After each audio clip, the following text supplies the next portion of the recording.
Real estate math is going to be the last section that we deal with, and there are a number of math problems that I have installed here for you to look at.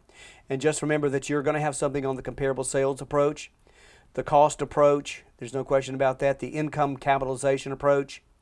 The gross rent multiplier is another one that you're probably going to see that has to do with a property's monthly gross rent as it relates to some multiplier. You may also see the gross income multiplier at some point. You'll also have to calculate dock stamps for both the deed and the promissory note and intangible tax. And I've got that all spelled out here for you so that you know how to do that. As far as the proration of taxes, you'll have to do a proration, I'm sure. Taxes and rents are typically done. I don't know that insurance is going to be part of it, but you might want to take a look at it. But those are all in here for you to look at.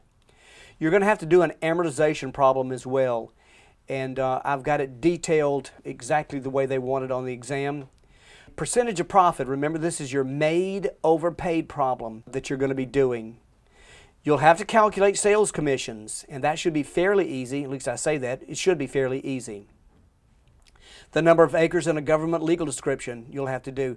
And remember, be careful of the word "and," because what that tells you is there's more than one legal description that you're going to have to deal with.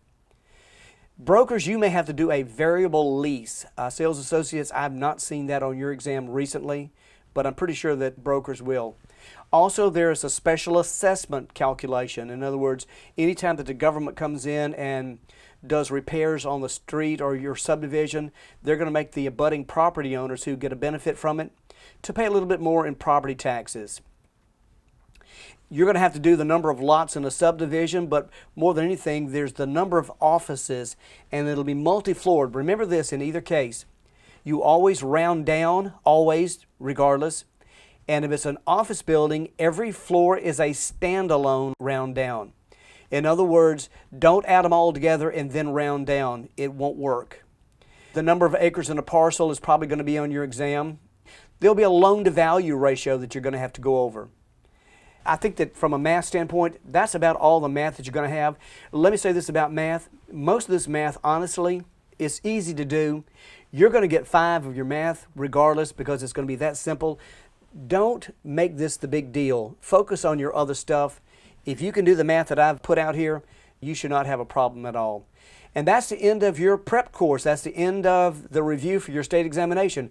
Pass the state exam the first time.